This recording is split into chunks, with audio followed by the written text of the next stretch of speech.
শীতের সকালটা দেখো কত সুন্দর। আর এখানে দেখো এই যে গাছের ফাঁক দিয়ে কত সুন্দরভাবে সূর্যটা উঁকি মারছে।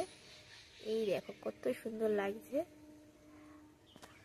খুব সুন্দর লাগছে সকালটা। আর সকাল সকাল আমি এখন এই যে গ্যাসটা পরিষ্কার করে নিচ্ছি। সকালবেলা উঠে আগে এইটা কাজটা করছি, কারণ এটা ঠিকমতো সময় পাই না, যেহেতু আমি এটা ঘরে কাজই করি, তো তার জন্য ঠিকঠাক সময় হয় না। ভাবলাম সকালে আগে এই কাজটা সেরে নিই। আর এখানে দেখো এই যে ছেলের স্কুল ড্রেসটা ভিজিয়ে রেখেছি, কাচবো, ছুটি আছে আজকে, কেচে দিই। আর এদিকে দেখো এই যে সব বাসন বের করে নিয়েছি, এগুলো মাজবো এবারে। এখন বাসন মাজা হয়নি আমার। আর এদিকে দেখো বন্ধুরা, এই যে এই কাজ তোমাদেরকে বলছিলাম যে আমি যেহেতু কাজ করি, তো এই জামার কাজই করি আমি। তো এই কাজগুলো 5টা থেকে উঠে করে রেখেছি, যেহেতু নিতে আসবে কাজটা 8টার সময়, তার জন্য কাজটা আগে সেরে নিলাম। এখানেও দেখো মেলে রেখেছি কাজ। আর এদিকে আমার 2 ছেলে এখনো ঘুমাচ্ছে, কারণ আজকে ছুটির দিন, ওদেরকেও আজকে ডিস্টার্ব করিনি, তাই ভাবলাম যে একটু শুয়ে থাকুক। আর এদিকে দেখো বন্ধুরা, কালকে একটু ভাত বেঁচে ছিল, তো আমরা তো ভাত একদমই নষ্ট করি না। তো শীতকালে পান্তা খেতে ভালো লাগে, সত্যি খারাপ লাগে না। আর আমাদের তো উনানে ভাত হয়, তো ভাতটা বসে গেছে। আর এদিকে দেখো এই যে আমার সোনু ঘুম দিয়ে উঠেছে, উঠে এখন খাওয়া দাওয়া করেছে। এই যে দাদু পরোটা নিয়ে এসেছিলো, পরোটা খেয়েছে, খেয়ে এখন ফোন নিয়ে বসেছে। তো আজকে ছুটি আছে। সোনু দিকে তাকাও, সোনু সোনু খুব ব্যস্ত। বাচ্চারা তো ফোন পেলে খুবই ব্যস্ত হয়ে যায় ফোনের মধ্যে। আর এখানে এই যে পুজো দেব, তার জন্য ঠাকুরের বাসনটা ধুয়ে রেখেছি, এখনো পুজোটা দেওয়া হয়নি আমার, এবার পুজোটা কমপ্লিট করব।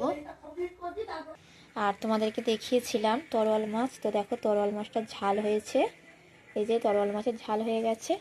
আর এদিকে হয়েছে গুঁড়ি কচু দিয়ে চিংড়ি মাছ আলুর তরকারি। তো এটাই ছিল আজকে আমাদের দুপুরে মেনু, তোমাদেরকে বলেইছিলাম। আর 2 ছেলে, এই যে বড় ছেলে এটা বসে আছে। তো চান করে স্নান করে রেডি হয়ে গেছি, এবারে একটু চা নিয়ে বসে পড়েছি, চা খাবো। এদিকে ওদেরকে দেখাই, এই যে চা খাবো একটু। তো চায়ের আমার কোনো নেশা নেই, যে খেতেই হবে এরকম কোনো ব্যাপার না, শখ হলে খাই, এটা বলতে পারো। চা দিয়েছি, সোনু বিরক্ত করছে, চা খাবে বিস্কুট দিয়ে। এই যে আমাদেরকে দেখাই, এই দেখো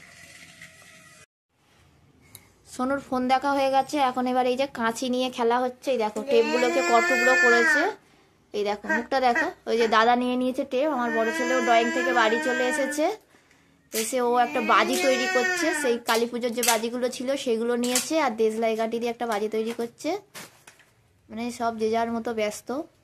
আমার 2 ছেলে 2 ভাবে ব্যস্ত, ছোটটাই যে ব্যস্ত আর বড়টাও খুব ব্যস্ত।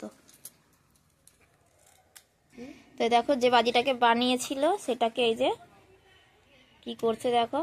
তো বন্ধুরা, আমার ভিডিও যদি তোমাদের ভালো লাগে একটা লাইক কমেন্ট করে পাশে থেকো, আর সবাইকে অনেক অনেক ভালোবাসা রইল। তো এই দেখো কি করছে। তো এখানে ভিডিওটা আমি শেষ করলাম। এই দেখো কত সুন্দর বুদ্ধি দেখেছো আমার বড় ছেলের। তো সবাই একটু সাবস্ক্রাইব করে পাশে থেকো। সবাইকে টাটা, বাই বাই।